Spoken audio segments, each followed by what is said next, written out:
Troopers and grinders, it is here. It's finally here. Hank the Tank's preview and predictions for UFC 320. This feels like a big one. It feels like a show we've been waiting for quite a while. Honestly, guys, I think a lot of this card's going to shit the bed. If I'm not mistaken, I didn't have a lot of finishes planned for this one. Planned is a strange word for it. It's like I don't have a lot foreseen here. And actually, the finishes that I do see are coming in strange places. Not the fights I think we're going to be expecting here.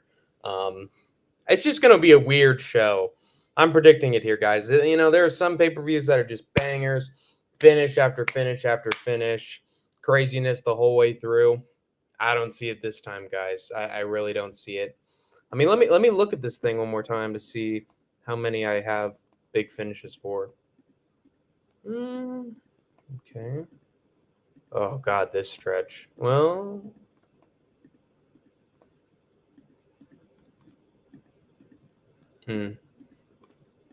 I guess maybe it's just that the last stretch of the card isn't going to have the most finishes, but it has a solid amount. How many knockouts did I predict? Okay, or finishes did I predict?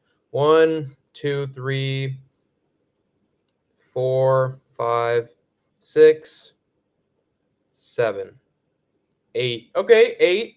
You know, 8 isn't bad, but honestly, some of the fights that I have predicted to finish for might not happen. So I think we're gonna have 8 or less. So it's a little over 50%. So I mean, maybe that's just enough to get us through. You know. But one of them is going to be a really depressing finish, in my opinion. So I think that it might actually put a damper on things. You never know. I just see in the big fights a lot of disappointing outcomes. So it's not gonna we're not gonna leave the show off of a high, if you know what I'm saying. So with that being said, there's still some good prospects to talk about. There's still some fun fights to analyze. So join Hank the Tank as he breaks it out all down for y'all. Here we go. Should I stall for time? I don't think I should. This is not only a preview and predictions. It is also going to be a fight companion because in let's see, about almost 30 minutes, there is going to be PFL Nurmagomedov versus Hughes 2 Electric Boogaloo, and it should be. I don't know what kind of card it's going to be. Honestly, I think the main event's going to probably deliver. It's probably going to be a hell of a fight. The rest of the card, honestly, looking sort of like standard PFL fare. So, unfortunately, I'm probably going to be reacting to a majority of that, but we'll see where the night takes us, at least, or usually the morning for everybody else. But in this case, we'll see where the night takes us. I'm here now, says Kobe Wiggle. Hello, Kobe Wiggle, my number one fan. D's gone cold, I'm wondering why. Got out of bed at all. Morning rain fogs up me windows. And I can't see it all, mate. How's it going, Kobe Wiggle? Yeah. So it's another hybrid stream for us. We're doing big time analytics from Hank the Tank, big time analysis, and also going to be reacting to some fights and doing some what's the word for it? Backseat coaching. Some good old backseat coaching from Hank the Tank. Going to be watching the fights and just screaming at my screen for the fighters to do something, as I often do. And you know, maybe they can hear my Jewish brainwaves from across the continents, and maybe they can adjust. But I don't know, man. I don't know. We'll see. Usually, it doesn't work out so well, but we have our 14 fights, all 14 fights predicted. Oh, brother, here we go again. Know what I'm saying? Know what I'm saying? This one took a little bit. Although I will say there was a stretch where it was just the thing is, man, there are some cards where it's like every single fight sort of a coin flip. Every fight you got to think about a little bit before you give a prediction. That's not the case with a lot of these. A majority of these fights are, you know, well, you know, it's likely that the favorite is going to win this certain way, and he's going to grapple, and this other guy he's taking on doesn't like wrestling, so he's just going to take him down and outpace him. Or, oh, this guy fought this fight against this exact same kind of fighting style last fight, and he did well here, and so he's going to do the same there. Blah, blah, blah. It just, a lot of these fighters on the cards have been matched up against styles that they've already fought before, and we know how it turns out. So, favorite UFC fight of 2025 so far? That's a good question. Yeah, I got to think about all the fights we've had. Which ones just really stand out? It's been a lot of maulings and a lot of fucking destruction. I got to think about what have been some really good fights from this year. I'm going to look through a list and tell you what I think. I got to think about all the fights we've had.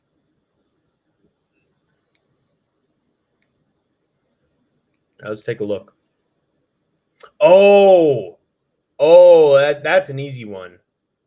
Now that I remember it, yeah, Brandon Royval versus Joshua Van was fucking unbelievable. What a scrap, dude. I loved that fight. Yeah, Madalena beat Bilal Muhammad. Dvalishvili beating Nurmagomedov, that's another big one. I'd say, so there's Royval versus Van. I'd put that at the very top. That was just a fucking war all the way through.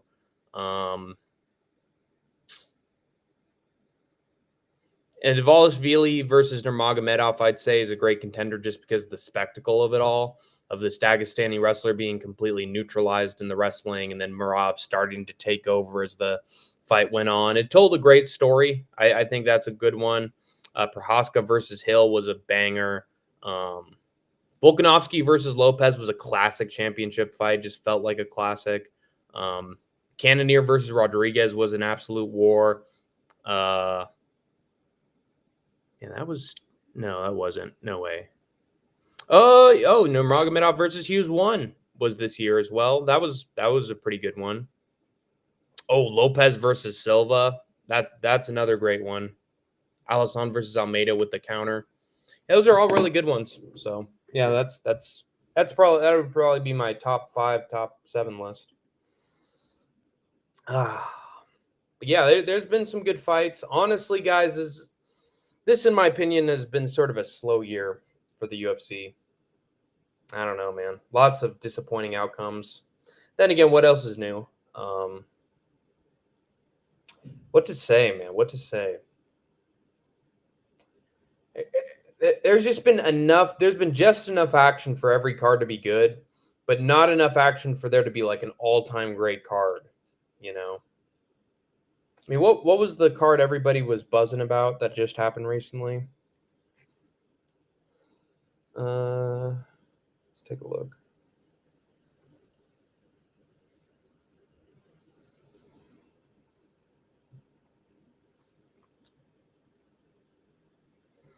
Walker versus Zhang was good. Imavov Baralho, meh. I think a lot of people were raving about Olberg versus Silva. Lopez versus Silva. For good reason. Yeah, knockout. That was a good decision. Big finish there. That was a no contest. No way that's a goated. Why would anyone consider that a goated card? UFC 317 was really good.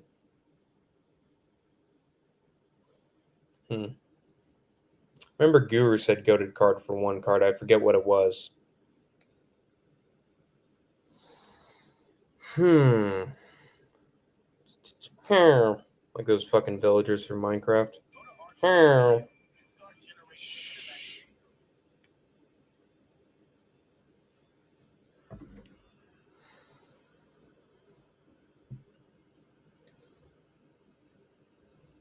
Oh yeah, it was the Paris card. Wait a minute. Was that all finishes? No, that wasn't all finishes. But didn't that have the most knockouts the most knockouts in a card in UFC history? Or finishes? for a card in UFC. No, it was knockouts, wasn't it? I think it was knockouts.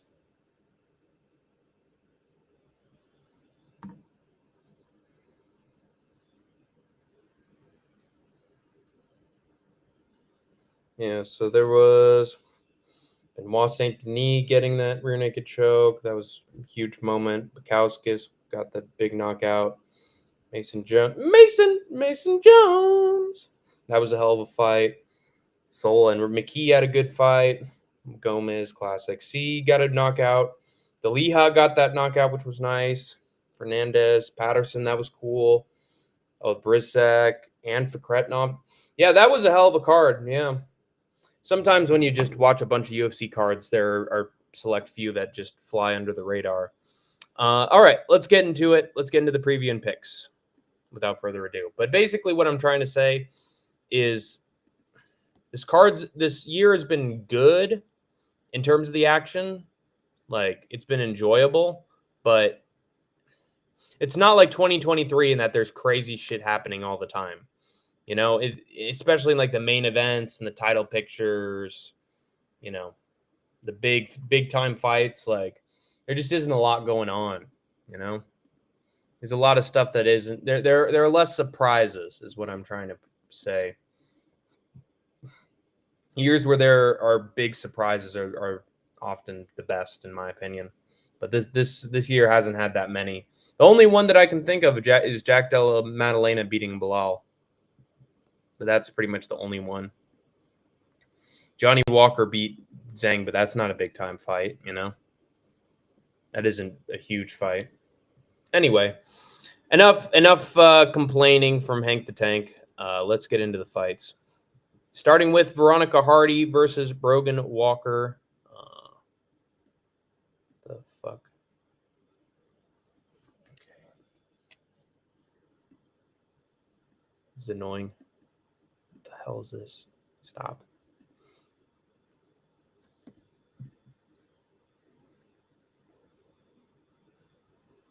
Is that big enough on screen? I think it is. Yeah.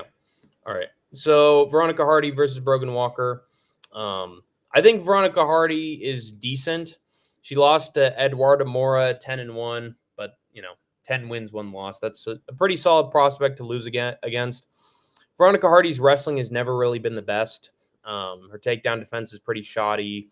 She does rough off her back. JJ Aldrich was giving her problems in that third round. But she can get it done against wrestlers. Like, as long as she keeps it on the feet for long enough, she usually wins it. But she has looked pretty helpless at times when she's on the mat. Brogan Walker, she got a rear naked choke against a 5-5 athlete. Jesus Christ. But then she's getting destroyed by Juliana Miller, MMA math. Veronica Hardy beat up Juliana Miller. I like Juliana Miller, to be honest. She has a personality. I've liked her since Tough. So good for her whenever she wins. Yasmin Lucindo lost to Yasmin, but Yasmin's mid. And Yasmin's a striker too. So she didn't, wasn't able to get her wrestling in against Lucindo. She probably would have, had some decent success if she did implement the wrestling. And now it's been 2 years and 5 months since her last fight. And now she's turning back the clock. I mean, how old is this lady? 36 years old for women's flyweight. That is not a good look. Age is not just a number for the smaller weight classes usually. It really doesn't look like she's a dominant wrestler. Got destroyed by Erin Blanchfield. Obviously wasn't a wrestler there. She seems like more of a generic sort of striker to me. And Veronica Hardy's just going to be too quick. Way better combinations, better fight IQ, timing on everything. And she's hot, which can go a long way in women's MMA. I think Veronica Hardy just has more tools. She's younger, way younger, has probably a better skill set, better coaching, everything. So she's got a lot in her corner here. And I think she's just going to outclass Brogan Walker over 3 rounds. It doesn't seem like she has anything to worry about on the mat. I don't think Brogan Walker has the fight IQ to get it down there. So give me Veronica Hardy to just beat her up, essentially, and be super quick and get it done very effectively. All right, second fight. It's Ramiz Brahimaj against Austin Vanderford. I like both these guys. I actually think this is going to be a pretty fun fight. It's a fun fight on paper. Is basically no that's the difference. I correct myself. It's going to be a fun fight on paper, given the names, but in terms of the execution, I think a lot of us know what's going to happen here. I think Austin Vanderford's going to drag this fight down to the mat very easily. Brian Maj is just sort of a BJJ guy, has some, quick little snatch up subs in the pocket, on occasion. He's snatching necks and signing checks. And he's got a little bit of power too, which does make his fights more exciting. But his fights are only exciting often because he's on the receiving end of the offense. Mickey Gall was making it a scrap with him. He was, hitting Brian Maj with some good stuff, getting in and out of the pocket, very quick, starting to put it together and piece up Brian Maj, and he wasn't looking great. And then Brian Maj just hit a crazy ass right hand and put out Mickey Gall. When Gall was dominating pretty much the entire fight, and then bam, one shot, boom, down he goes. And then after that, he had Billy Ray Goff, and this was super disappointing, to be honest. Billy Ray Goff should not have shot. He's not a wrestler, not a submission artist or threat or anything. And yet he shot a takedown in the early minutes of his fight against Brian Maj. Brian Maj immediately just grabbed the neck and sunk in the guillotine choke and tapped him out so easily. If Billy Ray Goff had just kept it on the feet and was just trying to pick apart Brian Maj at range, he probably would have dominated him over 3 rounds. Instead, he shot a takedown and looked stupid afterwards. Themba Gorimbo is shit. He's just a crappy welterweight prospect, mid as hell, and he just let Gorimbo do whatever he wanted with him. Before that, let Court McGee dominate him. And you never want to have a loss against Court McGee on your record. You just don't. Michael Gilmore. Who the hell is Michael Gilmore? That's terrible opponent to have on your record. To have a win against. Mickey Gall is the worst. You just beat CM Punk and that's it. Billy Ray Goff was just being stupid, so that's why he lost. I doubt that Vanderford's going to have that little fight IQ. His bread and butter is wrestling, so he's more likely than not shot some takedowns into some guillotine attempts and some submission moves, and he's just gotten out of it relatively easily. Lost to Aaron Jeffrey, but that was by knockout. Gegard Mousasi destroyed him, but that's Gegard Mousasi. Beat Fabian Edwards, and that win is aging in better and better with each passing year. Beat Victor Romero in LFA, destroyed him, and then dominated Nikolai Veretennikov. Had great wrestling and ground and pounded him no diddy. Way back in the day, Idaho and I competed on this fight, and Idaho got asked Austin Vanderford right on the money. So, I doubt I'm fading him for his next fight here against Brahim Maj. The only thing he has to worry about is a submission threat. I think Vanderford's likely going to out-volume Ramiz Brahimaj and get up in his face, pressure very well, throw some feints into some takedowns. Once this fight's on the mat, I really don't think Brahimaj can sub this guy. Let me look at that fucking neck, dude. It is stout and short and hard to fucking tighten up on, no diddy, and stretch. This guy looks like a fucking little action figure, So I think it's going to be hard for Brahimaj to just take the neck like that. I think it's more likely that Vanderford just drags Brahimaj down. He's got mid BJJ. He's going to be on his back if he gets taken down. Pretty simple. And I think Vanderford's just going to be beaten up Brahimaj on the ground. Now, Brahimaj has never gotten finished, never gotten knocked out or any of that. So I was considering going with Vanderford here, winning sort of late with a knockout, like round 2, round 3.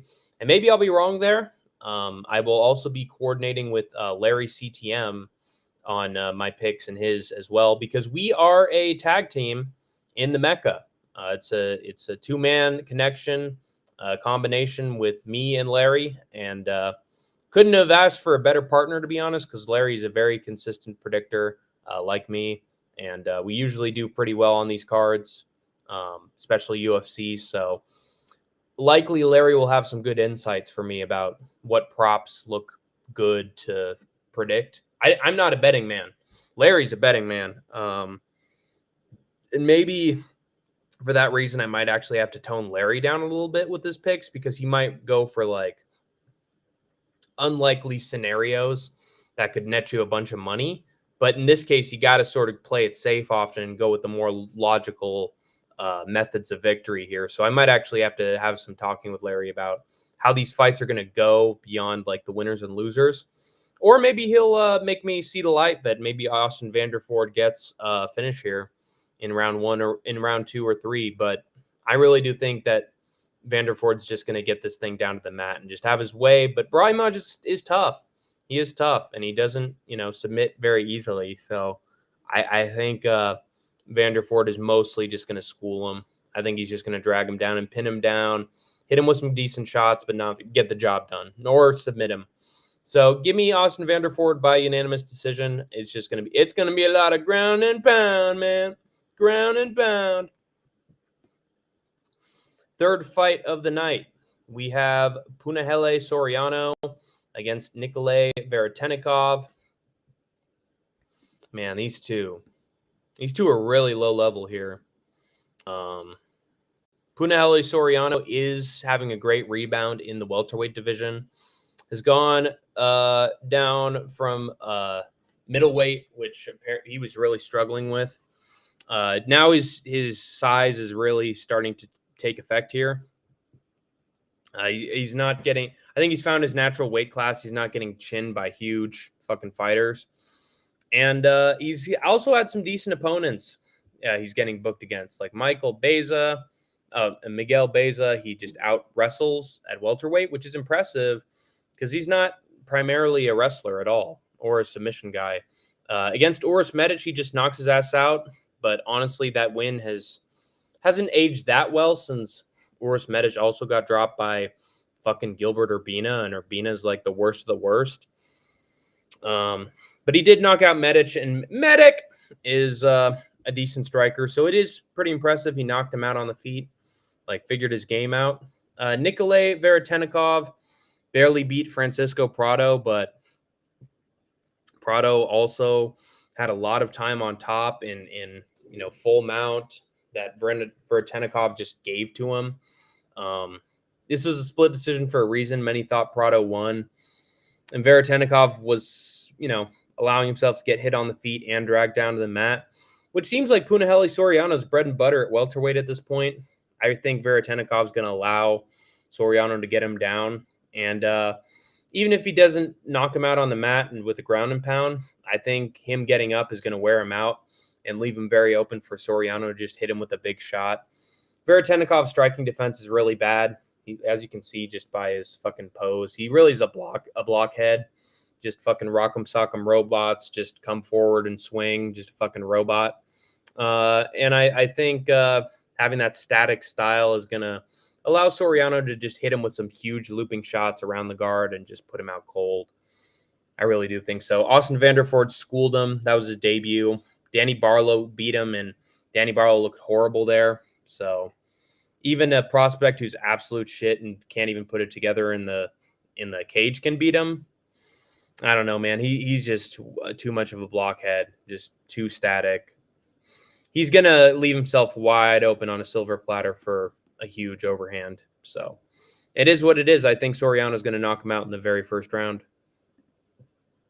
Going to be, at least we're going to get a cool finish here. At least that's what I'm assuming. And then we got, what have we got? It's in 1, 2, 3. Okay, so this is our fourth fight of the evening. Crazy that Patchy Mix is on the early prelims of this one. Oh, how far the mighty have fallen. Patchy Mix was a Bellator champion, as you can see in this picture of him with the belt. Beat Magomed Magomedov, which is a really decent win. Beat Sergio Pettis, choked him out super easy. And then, knocked out Rafion Stotts. That's impressive. Destroyed Magomed twice. And then looks like maybe the worst fighter on planet Earth against Mario Bautista. Like, he had no striking defense, zero killer instinct. He literally just stood there. like maybe a worse Nikolay Veretennikov. He just circled around, boom, ate a jab, boom, ate a jab, boom, ate a combination, boom, ate a jab, and just couldn't do shit about it. He like literally had, somebody literally fucking ate his lunch right in front of him and he didn't do anything about it. Got fucking shoved in a locker by Mario Batista of all people, who really isn't the most talented of strikers. Washed Jose Aldo was putting a beating on him. And he couldn't have any success against Patchy Mix. I mean, from what I'm hearing from some predictors, he did land some offense on Mario Bautista, but if he did, I didn't see it. Or if he did, it was really it was overshadowed by him just being a fucking punching bag on the feet, just a fist magnet, no diddy, for 3 rounds. Just got pieced up over and over again, just circled around, couldn't do anything, no counters, no reaction time, no need to, what's the word for it? Give one after taking one, no need to get it back, like no killer instinct whatsoever. No fighter's instinct, honestly. Almost makes me sad that Mix is still here in the UFC. If I were the promoter, I would have just cut him after such an embarrassing loss. But he's still here. He's being given the pit bull treatment and being given somebody that he could get a bounce back win against here. In this case, it's Jacob Wicklats, who I actually like. I think he did some good work for KSW. One quadrilogy, essentially, that he had with Sebastian Prisbis. Had a very, intense rivalry with that. Got the guillotine choke against his rival at the very end. He's had some very entertaining fights in KSW. Looked pretty good. If I'm not mistaken, he was a champion at, was it featherweight or bantamweight? Yeah, it was bantamweight. So KSW bantamweight champion, that's pretty impressive. But unfortunately, I really do think he's just sort of a BJJ guy like Apache Mix, just sort of a grappler. He really doesn't have anything to offer or threaten Apache Mix with on the feet. So maybe some pitter-patter combinations or some little hooks, but he really doesn't have anything that's going to give Patchy some problems here. I do think this fight is going to go down to the ground. Patchy Mix is going to do a lot of clinch work, a lot of pressuring. I don't think Jacob Wicklats is going to have a lot of responses to that clinch work or grappling. And Mix's transitions to the hips for the back take and, his attempts to find a sub are very impressive in my book. I think what do I think? I think Apache Mix is way more talented and high level grappler than Jacob Wicklats is. The fact that Jacob's getting these finishes by guillotine basically tells you everything you need to know. Apache Mix can get it down to the ground and dominate and get a rear naked choke. Whereas Jacob is needing to pull guillotine position and, hope for a good outcome on his back. Why would you allow that? Now I know that he got, a guillotine choke on Magomed Magomedov, but that's against Magomed Magomedov. He gets a guillotine choke. That shows how talented he is, that he's, able to find that sort of submission hold against, an undefeated Dagestani, basically. There's a difference between that and, Polish guy submitting a fellow Pole, So I don't know. I think Mix is a very talented wrestler. I think he's got everything he needs here. He can easily drag Jacob Wicklats down to the ground. Even if it's on the feet, some people are saying that Patchy Mix could actually be the better striker here, which is crazy, but it might just be true. Patchy Mix might just jab a little bit more, do some knees a little bit more. He might be better everywhere here, guys. And I think there's an obvious reason for that. Yow, says Marvin Pulambarit. Hello, Marvin. Is that Stifler? Stifler? I believe you have my stapler. Is it? Wait, were we talking about a Stifler guy before? Is that your pet name for Patchy Mix? In that case, I think you're right because the little dude just cannot get any sort of flow in the UFC. The guy is just scared under the lights, like a boy at the fucking play, doing auditions. Like it's just not good. Luckily enough for him, the UFC is just giving him the perfect tune-up fight. Sadly enough, I don't like Patchy Mix. Can I get a shout out? Shout out for what? Because you were here. I listen. I don't think I know you. This is the first time I've met you. Are you hustling a little bit? I'll say a sarcastic shout out to Marvin Pulambarit, but honestly, I really have no reason to give the shout out because I don't know you. But I guess shout out to you for entering the chat and being an official trooper and a grinder. I guess that's the bare minimum I can give. So shout out to you for being here, but I don't know you, my friend. What's up, man? What's up, Saw dude? You're going to make a lot of people laugh someday. Keep your chin up. Nobody's on your level. Yeah, I think I've got a lot of. I think I got a lot of potential. Definitely a lot of avenues in life to take. It's just, it's the first day of the rest of my life. So I just gotta keep on hustling, keep on working, and eventually the work always pays off. So it's just a matter of starting. Hank, salute. Hank, salute. Hype to Vinny. Hype to Vinny. Oh, Jesus Christ. My fucking collared shirt does not allow this. Okay, unbutton. I am Cornelio. I need patchy mix for my bunghole. Do you like my butthole? It is a patchy mix of teepee and poopy. Poop. Poop. Yo. The only guillotine that I like is having my rolio around my neck. Rolio. Put him in the noose. You set him on fire and coffee and sugar and beer. Off with his head. Fucking kill him. Yeah. Strangle him. Yeah. Put him in the guillotine. Choke him. Choke him. Choke the chicken. Choke his chicken. Patchy mix. Reminds me of Sour Patch Kids. This guy, butthead, he actually looks like a little bit of a Sour Patch Kid. You know what I'm saying? Shut up, bunghole. You don't know what you're talking about, dumbass. Oh, yeah. Patchy Mix speaks less to the heart and more to the sphincter. Fucking, this sucks. This guy sucks. Change it. Yeah, this guy sucks. He's not hardcore. This rules. Give me the pull. I like the pull. I like the polio for my bungholio. I need rolio with the polio. I have polio of the bunghole. I have polio in my bunghole.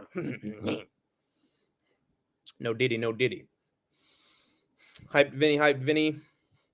Is that your stapler? Yes, it's my stapler, and I saw the little squirrels outside, and they're getting married, and I'm a big fan of the squirrels. They said that I couldn't use a stapler, so I brought my own. I brought my own stapler. I believe you have my stapler, sir. That's my stapler. Hey, what's happening? What's happening, Melvin? Oh, it's going okay, but everybody is harassing me at work when I'm trying to, just have a slice of cake. Could I have a slice of cake, please? If I don't get one, I'm going to set the building on fire. So, hey, is that my stapler? Let me just grab it. That'd be great. Back it at him, Melvin.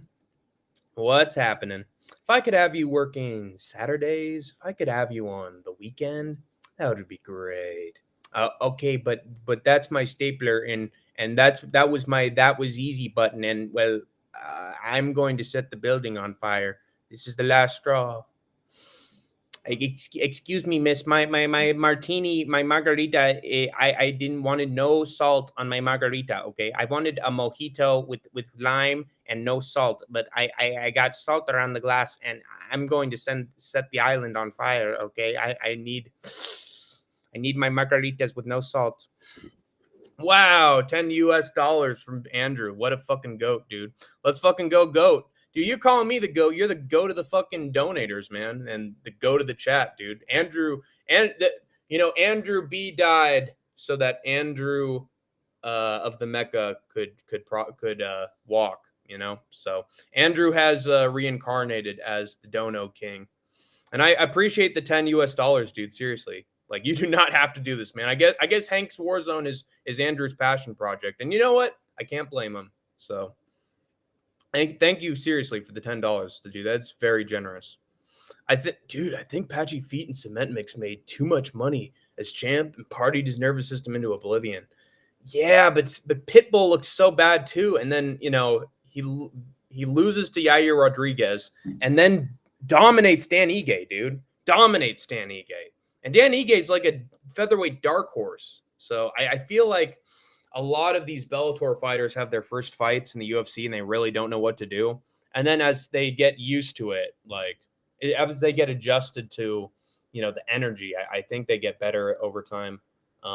Also, this is a way easier opponent than Mario Bautista, who's he beat Jose Aldo. Whether you want to criticize that or not, Mario Bautista's beaten some pretty decent competition. So I don't know, man. Mix was dealing with a fellow wrestler, and it didn't turn out well. Cornelio, check us out, butthead. I need TB. I demand TB. Is this Nicaragua? Is this Titicaca, Nicaragua? Get out of my space, bunghole, before I take your bunghole. I need your bunghole. My bunghole will run the prison. My bunghole is the top, bitch. No diddy. No diddy for my DP. How was your trip? My trip's going well. I had a lot of fun today. I actually played paintball. Did some archery.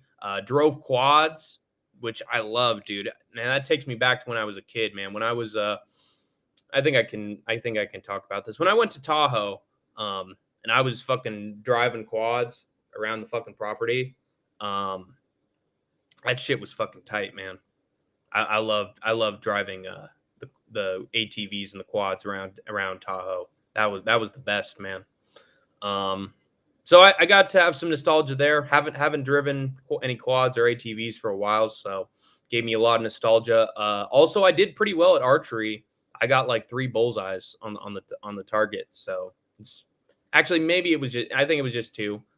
Was it just 2? Yeah, no, it was 3. It was 3. One was on the border, one was up top, and the one was below. So I did pretty well with the archery. And then paintball was fun, but my friend, he sort of hid behind the building the whole time and camped, so it sort of made it less fun. But I did take out his assistant, so who's my boy, my number 1 boy. So that was fun. Mecca, oh yes. Hello, Humden. How's it going? Detroit become Humden. Welcome to the Hank Tank Army. Yes, sir. How is your day going, Humden? Trumpler impression? Oh, Jesus Christ. Look at my Jewish American over here. The Jewish people, they're being oppressed. Their voices are being silenced in this country. And we need to value our First Amendment rights. When it comes to the Jews, we need to make Israel conquer everybody so that they can self-destruct, and that will be the ultimate destruction of the Jews. But I love the Jewish people, right? Some of my biggest supporters, greatest lobbyists, can you believe that? I was, that Hitler guy, he had a few great ideas, including destroying Constitution, ripping up and becoming chancellor. And then he ascended to power. Big man, big plans. And that's me. I got concepts of a plan. Big concepts of a plan. I have concepts of a great solution, right? Healthcare for everybody. And in order to do that, we're going to take everybody off the healthcare. When there's no healthcare, there's healthcare for everybody, show. Right? When nobody has healthcare, they all have their own. It's the same standard of healthcare, right? Bad Medicare, no healthcare for all. That's what I'm talking about. No healthcare. I'm doing a Hitler project in Israel with Gaza. I'm pretending that the Palestinian people are the Jewish people. Netanyahu's a Christian. Can you believe that?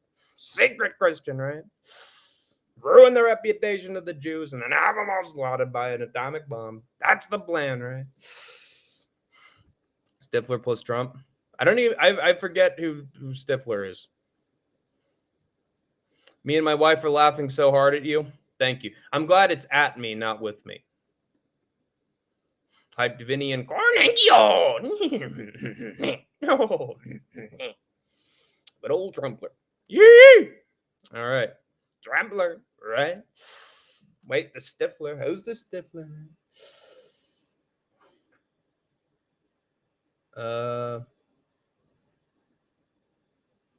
Oh, Steve Stifler. Oh, wait, no, that's Steve Stifler. Wait, I forget. We were talking about Stifler at one point. Holy fucking shit. Another $10 from Andrew. A little money for your trip, homie. Thank you, Andrew. Holy shit, he's in a giving mood tonight. Yeah, I thank you so much, Andrew. That you really don't have to do this stuff, man.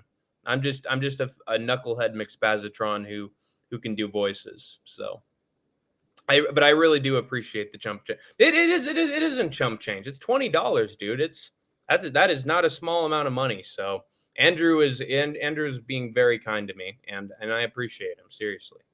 The Stifler. I'm gonna make out with college blondes, right? I'm gonna have the college students on the island with me and Epstein, with me and Jeffrey. I never heard of that person. I never heard of Jeffrey. Who is that? Who is Epstein? I never heard of him. But me and Jeffrey Dahmer, we would have the college kids on the island, and we would look at their badonkas and we'd say, wow, I can't believe that she's not 18. I can't believe it's not 18. You know, that we were going to come up with a milk product called I Can't Believe She's Not 18, you know, and make your own connections where you will there. But we'd have a lot of great times at the college kids. My friend Jeffrey Epstein, he fucked a pie. Can you believe that? That's really what I got, poontang pie, right? He's getting some of that pie. He shoved his dick right in there, right in the poontang, and like he's the Brahma bull, like he's the Rock. He likes that poontang pie, baby, and we like poontang pie, right? It's okay. Big fan of pie. McDonald's, I love their apple pie. When I go to McDonald's in the morning, I say, I love the apple pie with some coffee. They say, here you go, Mr. Trump. You did the McDonald's advertisement, David. You did the McDonald's promotion for your campaign with that little campaign you did in McDonald's, and we like that. Have a free apple pie. Have it on the Air Force One, I say. I'm trying to cut down the calories, but this is a steal. How could I say no? And then I had my first mini strokes. Can you believe that? My gankles are becoming life forms of their own, and we like that. Anyway, I think Patchy Mix is going to take this Jacob guy down to the mat. He's just a BJJ guy. He's going to pull a guillotine. It's going to fail. And then Mix is probably going to get a rear naked choke. There you go. Bada bing, bada boom. Nah, dude, you got talent, Hank. God bless. See you at the top. Conor McGregor. Come on, baby. Let's have that fight right now. Woo! God bless. See you at the top. Conor McGregor. Oh, let's get that red panty night, baby. For my Canadian cadets. Come on, Conor. I'll see you at the top. Where you at, baby? Red panty night. Coming from the period. Woo! Come on, Conor. I'm bleeding right now. It's getting all over my underwear. It's red panty night, baby. God bless. See you at the top. See you at the White House. Woo! Connor and Chandler.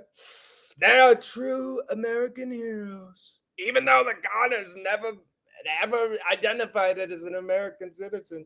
He's the same kind of bigoted narcissist, just like me, and we like that. So his ego is the size of a skyscraper, but not as big as Trump Tower. It's close, but it's not as big. I have the biggest tower. I have a great tower, some might say the biggest tower.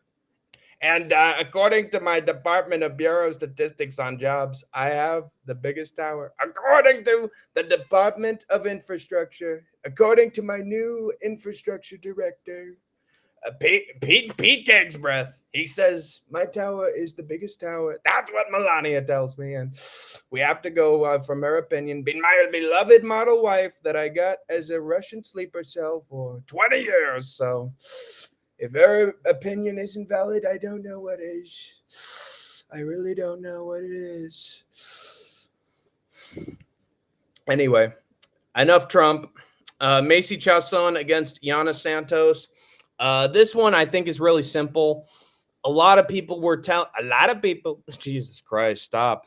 A lot of people were telling me, Hank, Yana Santos, she's a tough cookie. And Macy Chiasson, has she ever gotten a finish? She's not going to get a finish, Hank. She's going to grind it out over 15 rounds, and we liked it. A lot of bumping and grinding, no Diddy. Somebody take out the baby oil, and we like that. But Macy Chiasson, I don't think she's going to get a decision here. You know, she lost to Caitlin Vieira, which was pathetic, but Caitlin Vieira had the takedown defense, so it didn't work out. The problem here is that Yana Santos has 0 takedown defense, man. Beat up Chelsea Chandler, but Chandler didn't shoot 1 takedown. Miesha Tate, she was beating, and then Tate took her down and fucking destroyed her, basically. Just absolutely smoked her on the mat. Almost got a rear naked choke, like in the dying seconds of round 3. That could easily be a Miesha Tate round 3 submission win. And I would have gotten some big street cred for that because I had Miesha Tate by like round 3 submission. So literally, if it wasn't a couple seconds, if that fight lasted a couple more seconds, Miesha Tate would have won that shit. Would have subbed her so easily. Carol Rosa, she loses to via split. A little bit of grappling, but Rosa isn't a wrestler. Loses to Holly Holm. Holly Holm pressures, but she doesn't take her down. Loses to Irene Aldana. Gets fucking smoked on the ground by someone with ability to finish on the ground. And that's Macy Chiasson, man. Fucking smoked Myra Bueno Silva. Got the doctor stoppage by just elbowing the shit out of her on the mat. Pansy Kianzad gets the rear naked choke on the mat, round 2. Caitlin Vieira, she loses too, but Vieira is actually solid, and she was fucking giving Kayla Harrison problems. So that's actually not a bad fighter to lose to. She also beat Norma Dumont. You got to give her credit for that. Yana Santos just has poor takedown defense. Something tells me that Chiasson's going to get her down several times here. 5'6" to 5'11". She's going to get fucking smushed, dude. I think Chiasson's going to take her down more times than people think, and I think she's going to wear Yana Santos out and get the submission at some point. So give me Macy Chiasson by round 2 sub. She is a fight finisher.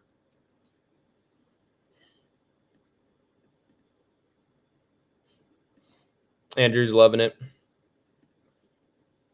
Vinny's loving it. My wife's laughing so hard at this. I'm glad, man. I put a lot of effort into it. And hyped Vinny. Saw, dude. Saw. All right. Next fight is between Daniel Santos and Zhu Sangyu. Sleepy Lago.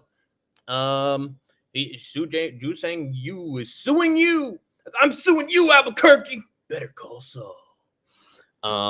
This one is controversial. This is a controversial take of mine, but I am going to go with Daniel Santos here against the rising Zombie Jr. Good old Zombie Jr. Not Trump Sr. Zombie Jr. Not Korean Zombie. Zombie Jr. He's the little Jr., right? Little Jr. That's what I call him. Little Jr. Little Zombie. But Ju saying you know, he's probably coming out to in your hand, zombie, zombie, zombie, your head, in your head, zombie, zombie, zombie, And then everybody's going to be singing that wonderful, wonderful, wonderful, wonderful, wonderful, wonderful, wonderful, wonderful. But Daniel Santos, people forget, man. He took down Jung Young Lee, who's also a South Korean prospect. People forget, man. He's a marauder. If this guy's Zombie Jr., he's Charles Oliveira Jr. He took down Jung Young Long.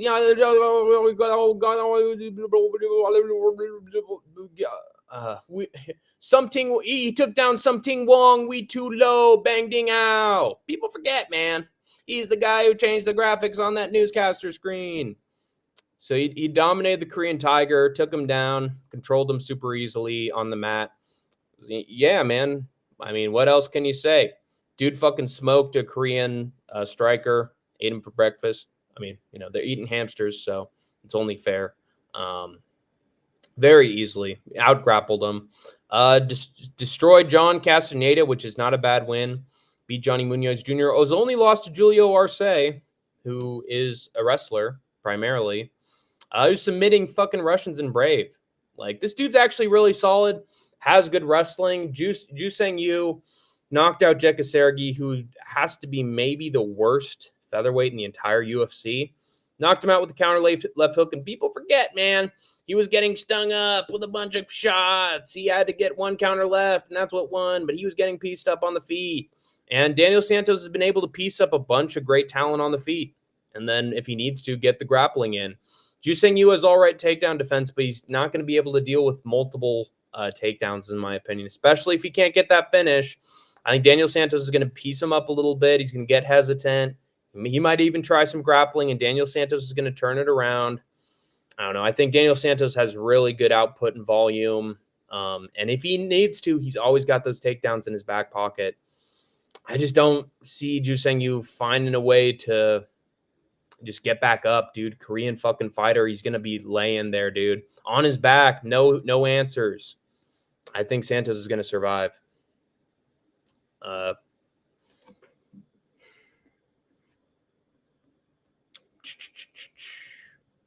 Hold on. God damn it. Fucking scroll up. Okay. Banger card. Banger 320 card. Let's fucking go. Should be pretty good. In your head. Korean Zombie Leon. Don't let him bully your son. Little zombie. Little zombie Leon Rastaglama. Okay, wife's gone. I can participate now. Oh, thank God the broad's gone. We were gathered round the Hank fire. Gathered round the Hank fire and sing our Hank Fire song. Our HANKFIRESONG song. And if you think that you can sing it faster, then you're wrong. But it'll help if you just sing along. Dum, dum, dum. HANKFIRESONG song. HANKFIRESONG song. And if you think that you can sing it faster, then you're wrong. But it'll help if you just sing along. HANKFIRESONG song. Patrick song. HANKFIRE Squidward. Good. It'll help. It'll help if you just sing along.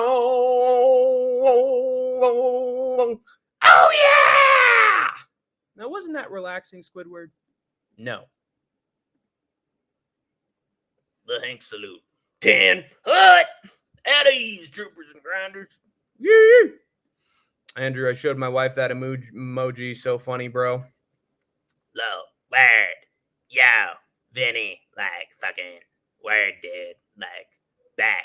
Like, let's actually fucking bet on this, all right? A little $5 bet, okay? Get off my fucking dick, Andrew. Okay? I'm gonna read your message, Andrew. Just give me some fucking time here, okay? God damn it, dude. Fucking. Where are you, Parlay? You fucking faggot. Where's fucking Parlay at? I'm gonna kick his ass, dude. Fucking faggot. Anyway, pulling a fucking what is his name? Shit, what's that guy's name? Oh god, his name was right there. He looks like fucking melted ice cream. And he got in a bit of trouble. PGA golfers. Justin Thomas, that was it. Yeah. That fucking Justin Thomas dude, when he fucking had a bad shot, he was just like and the audio caught it, and he got in some big trouble for that. And maybe I will too. But anyway, I'm gonna shut my mouth. Daniel Santos is gonna completely outstrike Juseng Yu. That's my opinion. Low level Korean fucking one punch guy. But if he can't get that one punch, he's in trouble. So next, it's Farid Basharat. He's going to bash a rat, all right. And that rat's name is Chris Gutierrez. fucking bastard El Guapo knocked out, what's his face? Knocked out Frankie Edgar with a jump knee. Everybody cried. Everybody died inside. And Frankie Edgar left his UFC days behind him in tears, bloodied up, had his family there too. It was a fucking tragedy, man. Retired in New York to a scrub. And Chris Gutierrez, he's not a scrub. He's not a scrub. He's pretty solid, but it really is sad that he can get this big fucking jump knee to knock out Frankie Edgar, but he has to outpoint and barely scrape by all these super low-level bums. Has to win a decision against all of them. Can't just win a decision against Frankie Edgar. Has to throw out a jump knee and fucking ruin Frankie's retirement and make him leave the UFC sad. This bastard Chris Gutierrez, man. Beat Ala Tangaeli Ala Tang. This guy's a fucking bum. Pedro Munoz, lose to Pedro. That loss actually hasn't really aged that well.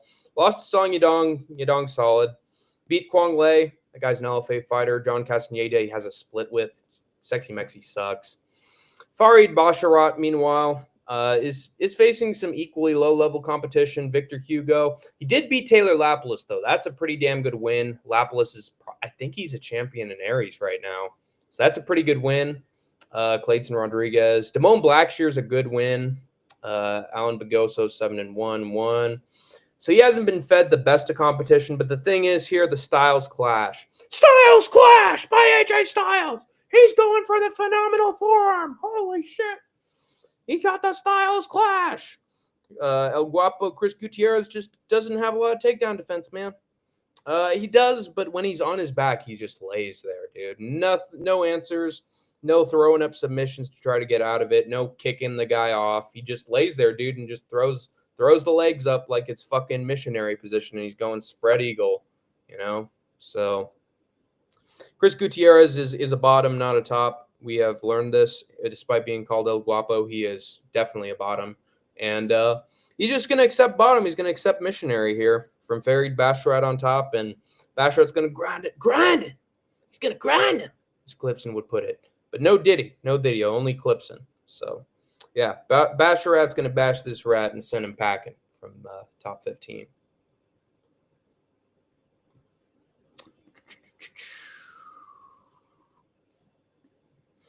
Dude, I was telling my Latina ex-girlfriend the deep reasons I named my kids how I did.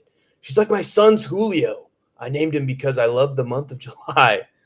Global IQ average deficiency disorder, Hank. Dude, we need to write a paper and send it to those Rockefellers, dude. Our new eugenics study, dude. We have to write the eugenics study, Hank.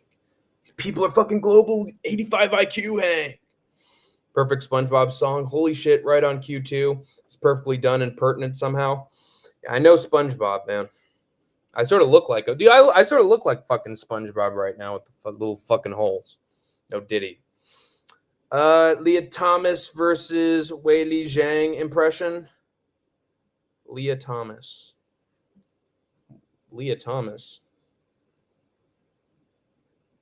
Who's Leah Thomas? Oh, American swimmer. Weili Zhang. Wheelie.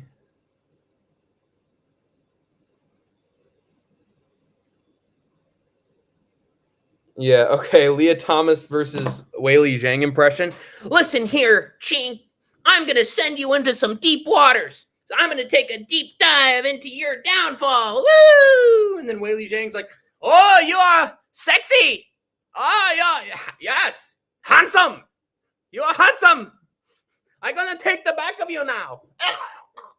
Now, I'm an American swimmer. I can't lose. I'm drowning. Help! Lifeguard! I'm gonna take you into deep waters. You're going for a swim, Missy. I'm gonna drown you. Handsome! I'm gonna get on top of you now. Handsome!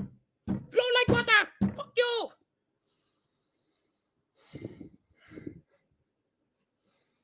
remember pre-TJ fight, We all thought Sandhagen was going to be something special. Yeah. And then TJ fucking out-grappled him. All he had to do was shoot a few takedowns, and he won easily. I'm glad TJ won that. He had to win something before Aljo just fucking snapped his shoulder and ruined his career. But yeah, Sandhagen's mid. He's just mid, man. Can't finish anybody. Well, I mean, he did finish Davison Figueiredo, but Davison just gave that shit to him. Let's be honest here. He's just gonna get pressured, dude, so easily. El Diablo Guapo would be the sickest nickname. Yeah, unfortunately, he's just Guapo. And honestly, if you look at recent pictures of him, it's not really the case. Hank Little Holes Tank.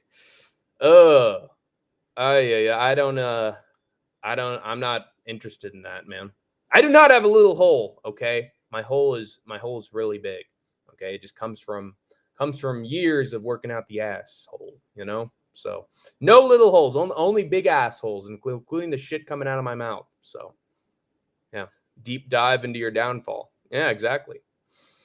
What is up, guys? Hank the Tank here, and let me tell you, I love Phoenix Wright Ace Attorney, but who are the characters that you love and hate the most? This time, we're going to do a deep dive into Succession to understand why the characters do what they do, and also how is Static Shock a great commentary on the condition of being a black person in America. We're going to take a deep dive into the show right here and show how this kids' cartoon for little fucking babies actually has adult meanings and symbolism. So let's dive into it. Whaley isn't worried about being PC. No, not going to be PC. Macintosh computer. Macintosh iPhone. Handsome. Going to build Apple Watch. And that was funny as fuck. Yeah. All right. Anyway, yeah, bash the rat, bash the rat, bash the rat, bash the rat, bash the rat, Charlie, bash the rat. Rats? Are there rats around here? I'm gonna bash him with a bat. I'm gonna bash the rat with a stick. Yeah, you do it, Charlie. I bashed so many rats, dude, covered in blood. You bash that rat, bash that rat. Come on, Charlie. I'm gonna bash the rats. Okay, Edmund Shabazian. I'm the golden boy. You'd think that he'd be in fucking like you think that Ben Shabazian would be in like fucking Golden Boy Promotions with that kind of fucking nickname, dude. You'd actually think this guy would be some sort of fucking like professional boxer or something. Like fucking lame nickname, dude. Word. Golden Boy. You are a mere mortal before the existence of the God, the Golden God. I am untethered and my rage knows no bounds. Big gun from me, sir. This is not a starter car. This is a company car. Oh God. What did he say? Oh shit. A transporter of gods. The Golden God. I am untethered and my rage knows no bounds. Oh, the golden boy. Edmund Shabazian taking on Andre Muniz, who was just a BJJ fucklehead. Lost to Vinny's goat, Ikram Aliskerov. Dude, Hank, you need to do like a video essay about how Ikram Aliskerov is like the future goat of the UFC, dude. He's like the dark horse in every single division, dude. He's the only guy who beats Hamzat, Hank. You need to do the deep dive on Ikram Aliskerov. He's like the most complete high fight IQ fighter in the UFC, dude. You have to do a video on him because he knocked out Andre Muniz, who's absolutely shit.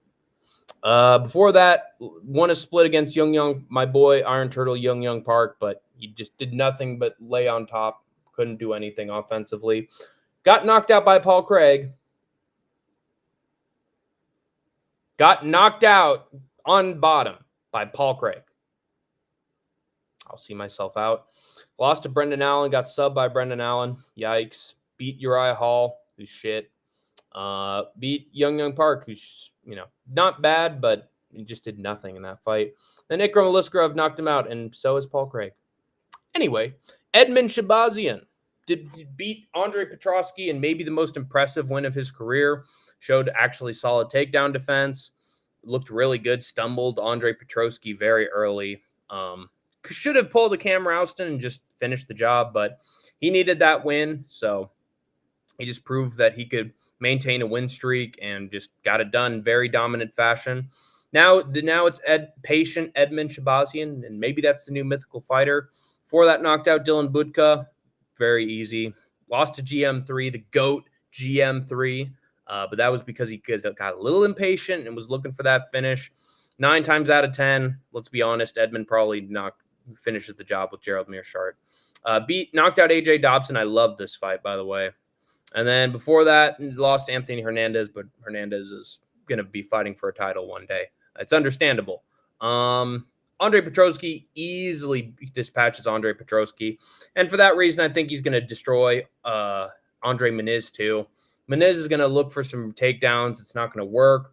As soon as he doesn't get what he wants, he usually crumbles against the fence. And something tells me he's going to wilt very quickly here against the golden boy, Edmund Shabazian, and just get fucking put out against the fence. So Edmund Shabazian gets another big-ass knockout, man. Muniz just is not going to have anything for him, and it's just going to crumble like paper. Trust!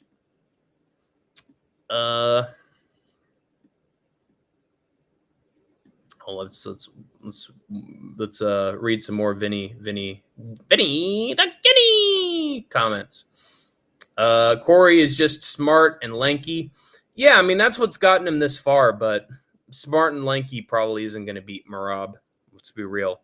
If fucking Umar Nurmagomedov can easily beat him with just a little bit of grappling, then Merab's going to be able to do that too.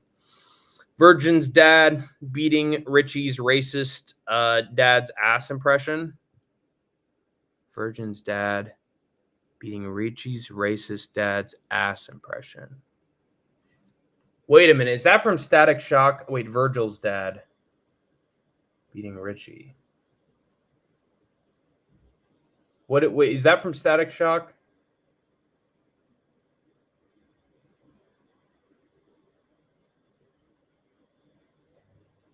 Yeah, that is from Static. Oh, yeah, that's right. Oh, God. Hey, you say something about my boy? You say something about my kid? Oh, you stay away from me, all right? If you touch me, you're gonna get some of the black on me. You know, if I rubbed your skin a little bit, some brown stuff would come off. And what is my little Richie doing? Why is my little Richie an inner city filth lover? Why is he a brown lover? Why? I'll tell you why. How about this? Unlimited power!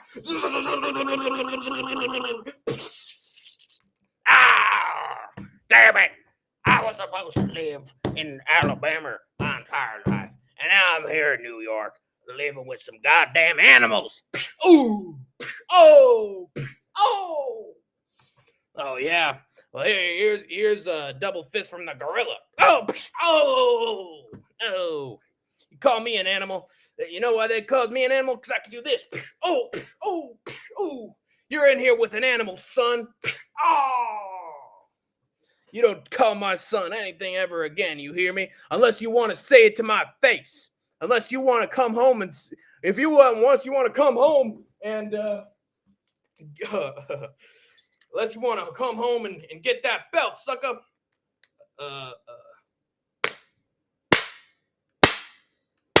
How about that belt, boy? Hey, now you get whipped like my people did long ago, sucker. Oh, hit me again. Oh, this is better than the wife. Oh, this is better than the mistress. Oh, this is better than my sister. My ass is taking a beating. My ass is getting cracked, homie. That's right. Don't you say nothing about my son ever again. Or else Virgin's dad's gonna get you. Or else it's gonna be like fucking Virgil on Ted DiBiase. You feel me, white boy? Oh, God, I wish I was in the South with my clan burbers. Anyway. Future goat. Dude, future goat, Hank. I got a hankering for a tanker. You're so cantankerous. Ah, the sea. What cantankerous ocean life. If nautical nonsense, cantankerous. When has cantankerous been used in media?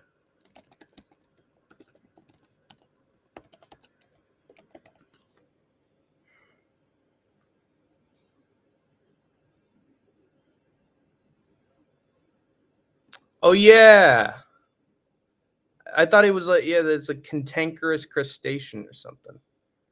Where is cantankerous been used in pop culture?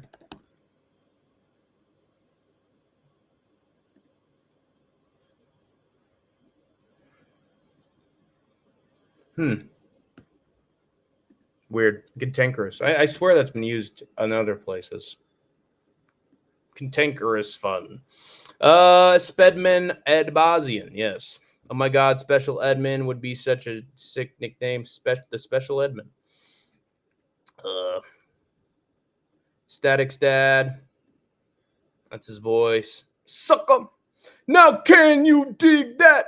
Sucker. Ah, that's great, JR. We want the gold, sucker. Hulk Hogan, we coming for you, brother. That's right. It's Harlem Heat against the against the Mega Powers. Macho Man Randy Savage and Hulk Hogan. We want the gold, sucker. Hulk Hogan, we coming for you, brother. Your monkey ass belongs to the Rock. To the Booker. King Booker. Anyway, next fight is between Ateba Gautier and Treystone Vines. Oh, God, this is the easiest fight to pick in my life. Gautier's faced way better competition than Tristan Vines. Destroyed Valentine, destroyed Medina, destroyed Naito. All in one round. Tristan Vines, he's gotten some nice wins here and there, I guess. 0-7 guy, that's terrible. But these are all in fucking regional promotions, no quality competition. Now he's up against a real fighter. Last time he was up against a real fighter, he got put the fuck out. So I think Ateba Gautier is gonna make this fight the length of a Vine. And remember the Vine? You kids remember Vines? They were 7-second video clips.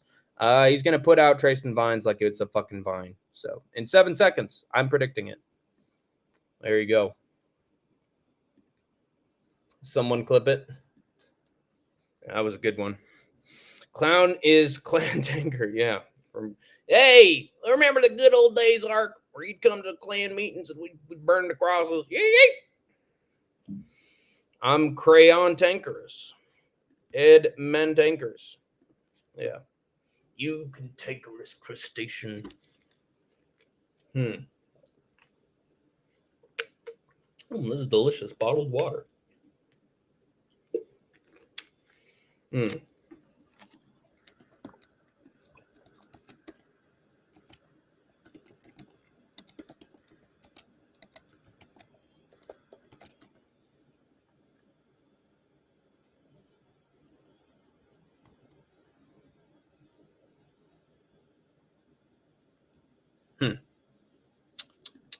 Anyway, yeah, that's a strange. That's a fucking uncanny valley there, right there. It's a Mandela effect. I thought cantankerous was used somewhere very specific.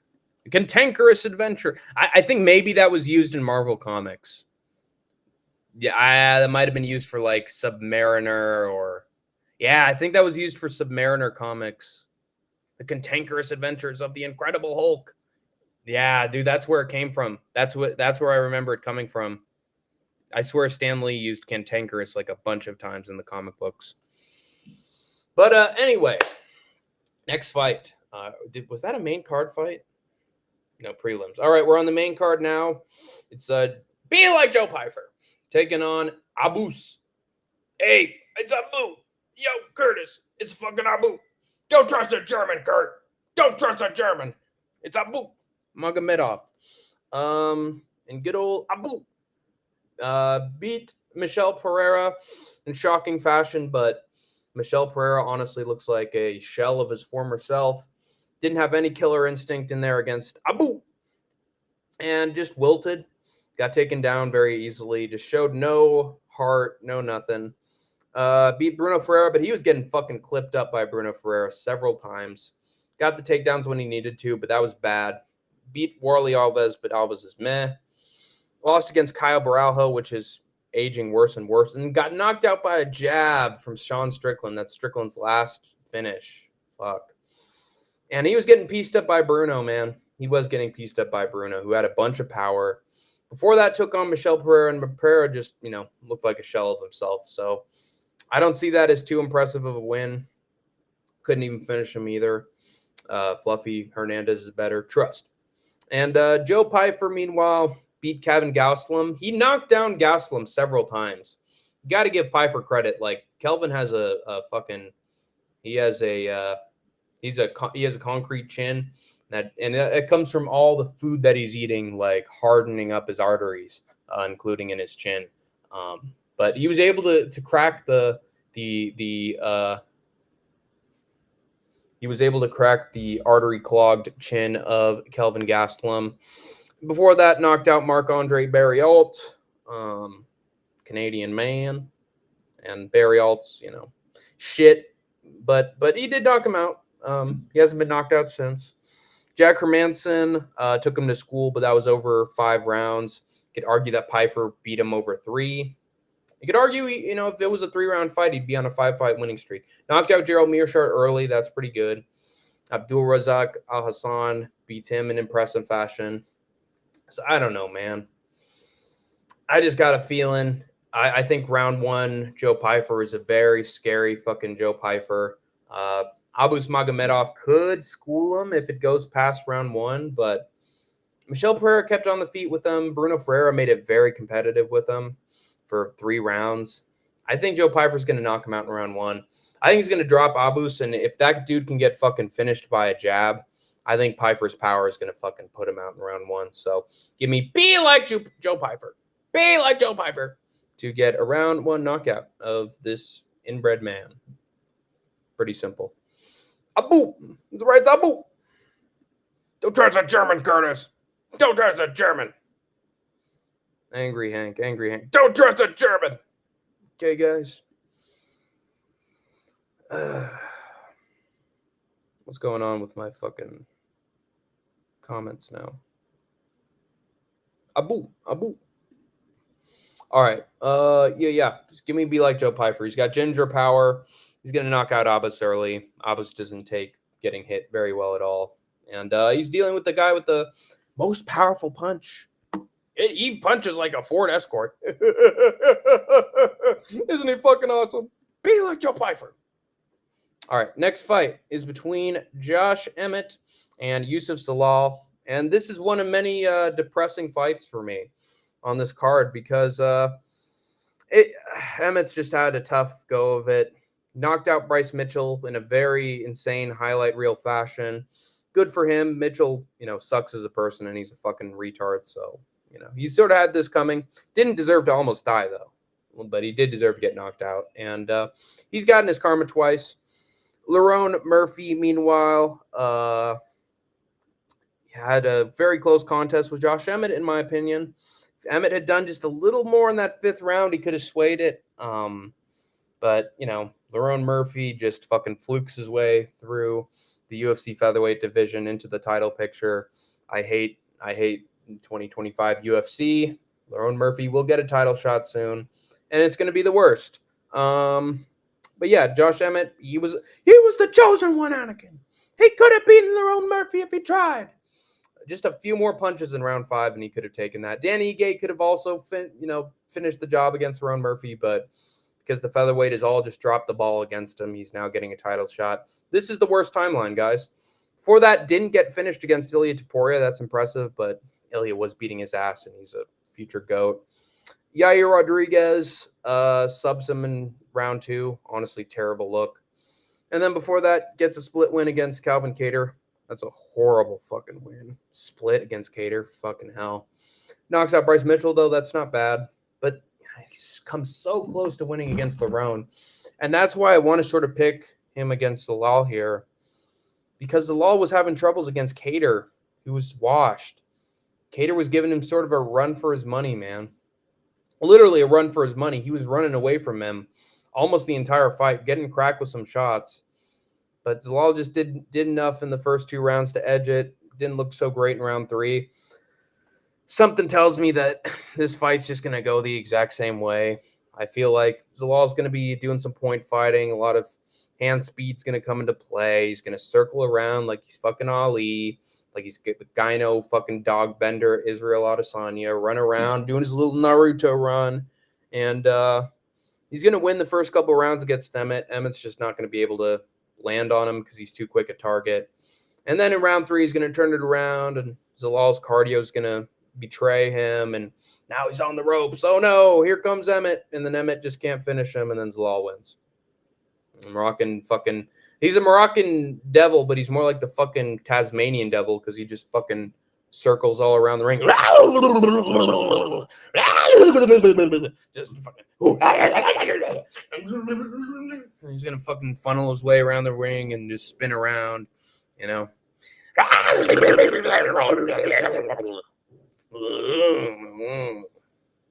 It's gonna be bad.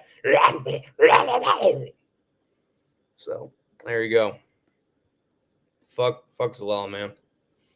I got Abbas round 1 KO. Nah, no way, dude. No way. How the fuck does he knock out Pyfer? How does he knock out Pyfer? Abbas hasn't knocked out anybody. That makes no sense. Nah, I'm sorry, Vinny. That makes no sense. Joe Pyfer hasn't been chinned by anyone. He went 5 rounds with Jack Hermanson. Abdul Razak Al Hassan survived him for 2 rounds. I'm going to argue my point here. That makes no sense. Who's he knocked out? He couldn't fucking knock out Warley Alves. He couldn't knock out Warley Alves. Bruno Ferreira, he's getting clipped. Michel Pereira couldn't knock out Michel Pereira. And Joe Pyfer dropped Kelvin Gastelum. This guy's been knocked out with a jab. No way. No way. If you had him by decision, I'd get it. If you had him by decision, I'd fully understand. But round 1 KO's crazy talk. I think Abbas does a spinning elbow as Pyfer very predictably headhunts.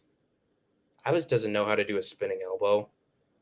No way Abbas knows how to do a spinning elbow. That guy has 0 striking credentials, man. He's not a finisher. He's not a finisher at all. No way. He's not Lerone Murphy, man. Josh Emmett is the blackest white man of all time. Mike Perry looks ginger compared to him. Yeah. It's true, I guess. He's a fucking scary ass sack boy. He is a sack. He's a sack man. Beat up He's a sack man. Skibbity bitty bop bada bing. Bop bada bing.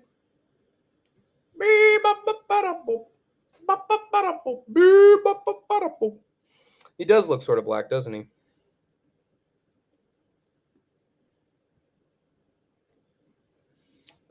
Mike Perry, yeah.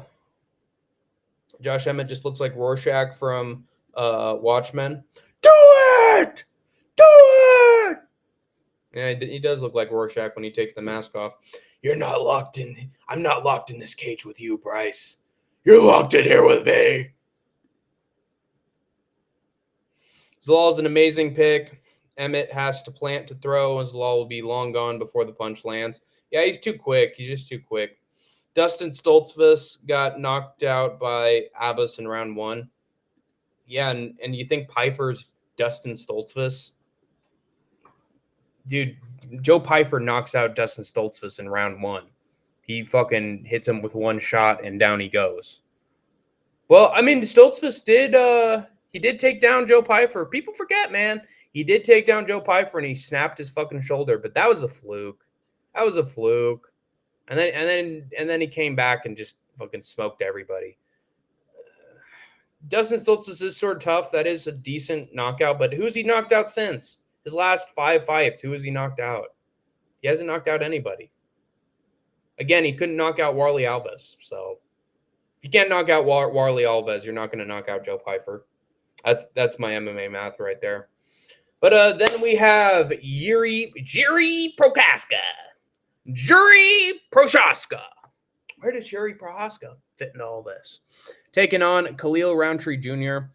Fuck AJ from MMA Holes for just considering. Dude, Khalil Roundtree, he's gonna be the decision merchant here.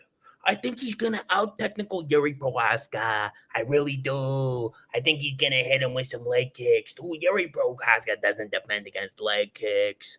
I could see this going 3 rounds. And it's not going to be a war. And nobody's going to get knocked out. And Yuri just had poor striking defense. And Khalil Roundtree Jr., those leg kicks were nasty. I mean, people giving him slack for not getting Jamal Hill out of there. But he can crack. He dropped us so many times. There was a time where Khalil Roundtree Jr. used to fucking knock out everybody in the UFC. And there was a time that Khalil Roundtree Jr. was considered the dark horse of light heavyweight history. He knocked down Alex Pereira. This guy's a threat. And Yuri Prochazka, he's going to get chinned. He's going to get chinned. No, he's not. He's not going to fucking get outclassed over 3 rounds. It's not going to happen for savages. It's not going to happen. Guess what happened last time against Alexander Rakic? Patient kickboxer, doesn't finish fights, but just outclasses his opponents. What happened? Rakic hit Yuri with a few leg kicks, and then what happened? Yuri got up in his grill. Yuri pressured forward, right, left. Rakic is on the ropes. Rakic is running around doing the chicken dance. And Yuri fucking, what's the word for it? He just drowns him. Yuri just drowns him. Makes him quit. Just fucking bullies him. Don't let him bully your son. He's only gotten knocked out in his last 5 fights. Only lost to Alex Pereira, who's just a scary-ass kickboxer with death touch power. Khalil Roundtree Jr. has very little power. Dropped Jamal Hill, but guess who finished Jamal Hill? Yuri fucking Prochazka, dude. Yuri Prochazka has the killer instinct that Khalil Roundtree lacks. Even if he hurts the legs of Yuri, he's not gonna follow up with anything. He's just going to keep pressuring. Oh, that kick. Overhand right. Oh, I hurt him. Oh, that kick again. Oh, body kick. That's what he does. If he lands a kick on Yuri and Yuri's like, ow, that hurt. And then Khalil's like, and then Yuri's going to be, oh, left, right. Oh, jab out of nowhere. Oh, shot to the body. Oh, big fucking left. And Khalil's hurt. Like, this is such an obvious stylistic matchup here. Like, Anthony Smith sucks. Chris Daukaus sucks. Jacoby beat him in his last fight. How are we going to get anything good from Anthony Smith? Guess who knocked out Anthony Smith? Slumped him. Or who also broke Anthony Smith? Dominic Reyes. And look what's happened since. He can't beat these top contenders, dude. Couldn't beat Alex Pereira, and he dropped him. Alex Pereira just came back easily. Even if he hurts Yuri, Yuri's going to come back easily. Couldn't finish Jamal Hill, dude. He had him done. He had him done since round 1. Couldn't finish it. He's going to give Yuri so many opportunities to come back, dude.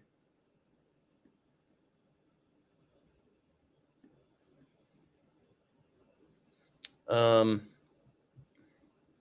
think Abbas is different gravy compared to Pfeiffer. Pfeiffer strikes me as a guy. I think Abbas is different gravy compared to Pfeiffer. Pfeiffer strikes me as a guy who struggles with his urges and demons. I see self-control from Abbas. Was he in self-control when Sean Strickland put him out with jabs? I'm sorry. Was he in self-control when he couldn't knock out Warley Alves? Like, come on, man. He wasn't in self-control when what's his face? When fucking Bruno Ferreira was clipping him and putting him on the ropes. Like, he can have all the self-control he wants. He's going to get hit. And when he gets hit, even if it's like through the guard, he's still like, he doesn't take damage well. Like, Joe Pfeiffer has a bunch of power. He's going to feel the damage. He's not going to like it. When he's a great hammer, but he's a terrible nail, Vinny. Come on, we gotta admit this. Struggles with urgent. Like, Vinny, if you had him by decision, I'd fully agree. I'd fully understand. Yeah. Oh, Abbas by decision completely makes sense. But dude does not like getting hit at all. He doesn't like power, dude. And these guys, Joe Pfeiffer's got all the power, man. He does struggle with his urges and demons. You're right. But round 1 Pfeiffer is a different animal, man. Vinny versus Hank, the A side versus the Oy vey side. And the Jews win every time, Vinny. Is Israel wins! Scoreboard! Scoreboard! Oh, who's that guy? Who's that Palestinian family? Oh yeah, I killed that guy. I killed that little kid. Yeah, Israel #1. We won the war. Woo! Scoreboard! Israel #1. No, fuck Israel. But the Jews win every time. Yuri tires Rakic hands out on his Iron Dome. Yeah. Let's fucking go Sandman. Sandman. Oh yeah, the Sandman Sandhagen. That's right. Little Jamal Hill is in America, but Kamal Hill is in your neck of the woods, Hank. Yeah, the good old Kamal Hill. The man has been at the Cabal, and it is good. Very good. Shama. Shama. But anyway, yeah, Yuri Proska is going to break Khalil Roundtree Jr., knock him out in round 2. And then we have Merab the Wildish Wheelie. Oh, God, I hate how John Anik pronounces his name, but it's probably the accurate pronunciation. Good old Merab the Wildish Wheelie was a bantamweight goat, and he submitted O'Malley. Can you believe it, DC? Ha ha! Merab the Wildish Wheelie. Blah, blah, blah, blah. Merab the Wildish Wheelie is a contender to be scared of. Merab the Wildish Wheelie, the UFC bantamweight champion, taking on Sugar Sean. Merab the Wildish Wheelie is a machine. He's a great wrestler, and he's got some competition here. Merab the Wildish Wheelie against Umar Nurmagomedov against Merab the Wildish Wheelie. Taking on Corey the Sandman Sandhagen. Bum bum bum bum bum bum bum bum bum bum bum bum bum. Bum bum bum bum bum bum bum bum bum bum bum bum bum. Mr. Sandman, send me a dream. Make him the cutest that I've ever seen. Give him 2 lips like Rosie and Clover, and tell him that lonely nights are over. Sandman, I'm so alone, don't have nobody to call my own. So please turn on your magic beam, Mr. Sandman, bring us. Please, please, please, Mr. Sandman, bring us up dream. Bum bum bum bum bum bum bum bum bum bum bum bum bum. And Corey Sandhagen is going to be. Actually, it's not Corey who's going to be putting me to sleep here, guys. It's going to be Merab the Wildish Wheelie. I think Merab the Wildish Wheelie is going to win a decision against Corey Sandhagen. 5 rounds of fucking Merab getting the takedown. Oh no, he's got the neck, but he's not getting the submission. Hey, I think Corey Sandhagen is a great contender, okay? Corey Sandhagen, rightful #1 contender, and he looked like Sean O'Malley, so I want to fight him, Corey Sandhagen. Aljo, what do I do to beat Sandhagen, Aljo? Do what I always do and take him down and grind him because he's not man. Because he's not respectful, okay? I beat him that way, okay. I gonna take him down, and I gonna kiss his neck and throw my hands up, even though the fight isn't over yet, okay? Cody Sandhagen, he looked like Sean O'Malley dad, so I gonna make out with him, okay? Even though he got the north-south choke on O'Malley, Sandhagen's never been finished. I don't think he's only been finished by Aljo, and Merab Dvalishvili is not the backpack guy. So he's mostly going to be on top in full mount. He's gonna get a hold of the neck and just I got him. Or he's gonna be like, ooh, I got him on my shoulder. I'm a lumberjack. Woo! He's just gonna dump him. And then he just spends some time on top and just, oh yes, I took him down and I control him, right? Because I'm man, and okay, I scary guy, and Corey Sandhagen, who he beat, who is he finished, you know.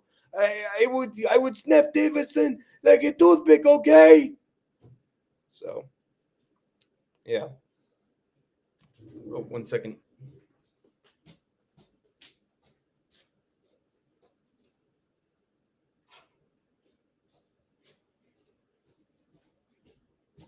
So yeah, Marab the Wallace Wheelie, the machine, is just going to be an EPO machine, cardio machine. Where does it come from? I don't know.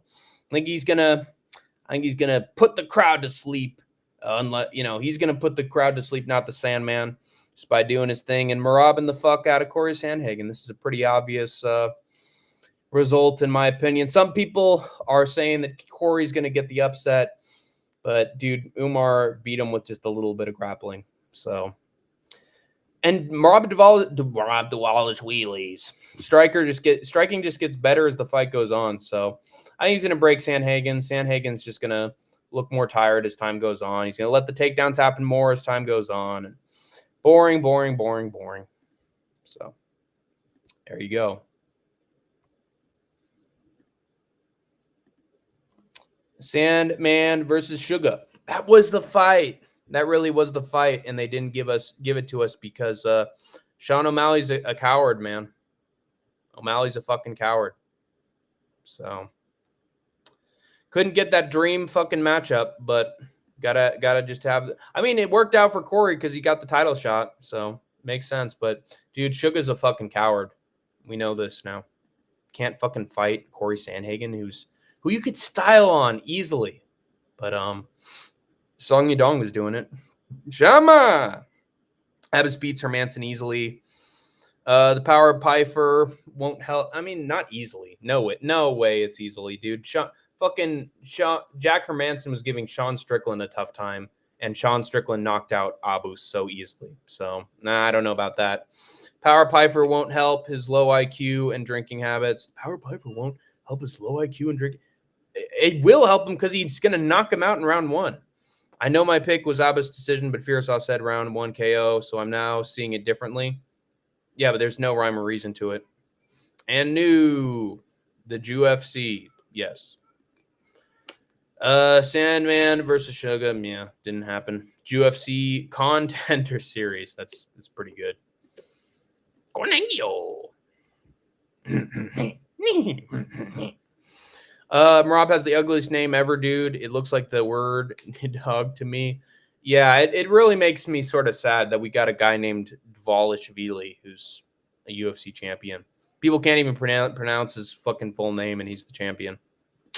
Sad fucking world we're living in, guys, but it is what it is. Rob's name looks like some obscure weapon from Fire Emblem. Dvalishvili. It sounds like a fucking Middle Eastern dish. Shama. Angry Hank. Marab thanks his EPO on the mic after the win impression. Oh, my routine every day is I wake up, I go to gym, and I take my EPO. Homeless people. I take my EPO. I take some positional interval training, and I do some positional grappling and wrestling. And what I meant to say is that I'm in a pretty good position on the mat during sparring with Aljo. Okay. What I mean is that that Umar he piece of shit. Okay. EPOS, EPO piece of shit. EPO piece of shit. Okay, that's what I mean. I'd like to thank my coaches. I'd like to thank my EPO. I'd like to thank my incredible coaches. Okay. Great show, fellas. Yee! All right. I'd like to thank my I'd like to thank Eric Nixick for putting me in such a good spot. Jesus Christ. I'd like to thank my coaches for being a positive influence on me, okay? Then we got the main event between Magomed Ankalaev and Alex Pereira. And this is honestly, sadly enough, this is not a hard one to predict. It is sort of difficult to decide the method of victory, but dude, Alex looks like a shell of his former self. Let's be real, man. He looks like he's got a loser's mentality, making every single excuse for why he lost against Ankalaev, acting like a bitch when, you confronted by Ankh, saying, "Oh, I don't respect anything about you. You're an embarrassment to have as champion. And I won the fight against you. Yeah." Acting like Jamal Hill did in the gym when he showed up, acting like Jamal at the Performance Center. Like saying, "Oh, I'm gonna fight you. Oh, you're a disgrace. So I want to beat your head in because you're an embarrassment of a champion. I beat you. Blah blah blah." And then what's the outcome going to be? It's going to be that Uncle Ive's going to be even more confident and just be like, "Yeah, your time was there, buddy. You might have greased up. You can say what you want about my tweets and whatnot, but I still whooped your ass for 5 rounds. So I'm gonna do the same thing." And dude, you're a shell of your former self. And he's right. Uncle Ive's right. Pereira's washed up, and Uncle Ive's like, "Yeah, go have your fun with Nina Drama, you fucking bitch." Dude, Big Onk, dude. It's, Anakin changed his name for a reason. It's Big Onk time, man. Big Onk era. And the way that Alex Pereira has been talking the last couple months, who is this? It's a different Pereira, man. The chattiness, the confidence, it's all gone. Something tells me he's going to second guess himself in this fight at some point, and Uncle Ive's just going to chin him. He had Alex sort of hurt in round 2. I think he finishes the job in round 2. I think it's going to be Uncle Ive by round 2 knockout, man. I think Alex is going to make a mistake early, and Big Onk's going to make him pay for it and just clip him with a big right hand and put him out. Which is sad because Alex Pereira is an actual star with actual drawing power who can actually draw people into an arena to watch him fight and actually has name value, but got to give it to the inbred who lets the rat do his tweets for him. Yeah, give it to that guy. He's just better. I'm better. I'm better. Just like Homelander said, I'm better. And Magomed is better. He's better than Alex Pereira. He's better than him on the feet. That's so sad to say, but it's true. Alex can knock him out for 5 rounds. What's saying he's going to do it now? So give me Magomed to win, to get a knockout of his own. He's going to catch Alex slipping and put him out. It's going to be sad, man. It's going to be sad. So it is what it is, man. And now we get into the second part of the stream, which is Fight Companion. Alex could have been training with Onk the entire fucking time. Instead, he picks Glover, the fat, retarded drunk. Alex picked his bed. He's going to lay in it. Chose drunk disbelievers as friends. Dude, Glover's a legend, dude. Don't be speaking ill of Glover Teixeira. That dude won a belt at 42 years old. I doubt Magomed Ankalaev could do anything similar to that. Sorry. Paulino Cruz is a fucking Freemason, Illuminati freak. Yeah, he sure is. But yeah, don't be speaking ill of Glover Teixeira. That dude's a legend. Won a fucking belt at 42. You couldn't do it. Randy Couture probably couldn't do it. No, I guarantee Onk couldn't do it. So leave Glover alone. I don't like any fucking Glover slander around here. Alex is the fat retarded drunk, not Glover. Onk said Alex was greased in the first fight. And Onk said he was so injured he couldn't wrestle one time in camp. Yeah, they all say that. I think Onk's gonna look good. I'm not saying he's not gonna look good. I think Alex looks like a shell of himself. But yeah, I mean, I don't know. And Glover's cool, man. Glover's a legend. I'm sorry. No Glover hate around here, man. But Alex should be working on fucking wrestling, and he's not. In his sparring, if you watch, he's not working on any takedown defense. So he's going to get fucked here, sadly enough. And UFC is going to go bankrupt. But yeah, let's get into it. You like Huey Lewis in the news? Let's get into the PFL. What happened? All 14 fights. Sweet. Wait. What? No. No. PFL had to have started by now. Ah, shit. Sexy Sadie, how did you know the world was waiting just for you? The world was waiting just for you. Wow, wow, wow, wow, wow. Sexy Sadie, oh, what have you done? Oh, God, what is happening with my Wi-Fi? Ah, fuck.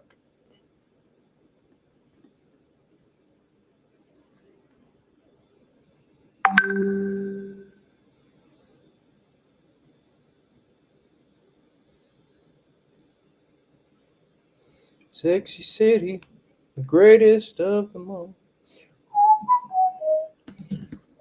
Okay, the chat's back. Thank God. Come on, Tap. Help me out here. Let's see some fucking results.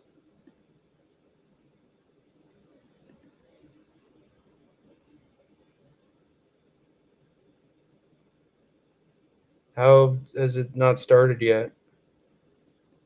How the fuck did it not start yet? It's at what time? What time is it in the Pacific? 11:30 a.m. Eastern time. Okay. ET right now.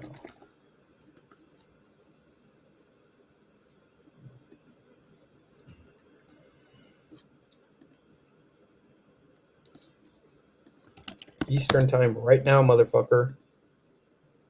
12:36 p.m. Oh, Thursday. It's Thursday? Wait, that's Thursday. Oh, wait, this is Friday. Oh, no. Wait a minute. How is it fucking... How does that work? Okay, I guess I got it wrong somehow. What the fuck? Okay, I guess it's not happening. Okay. Well, shit. I'm an idiot. Damn, sorry. I guess I'll just rename it fucking Preview and Picks. Sorry, guys. I fucked up. Alex made Onk fight. Oh, wait, hold on. We got some comments.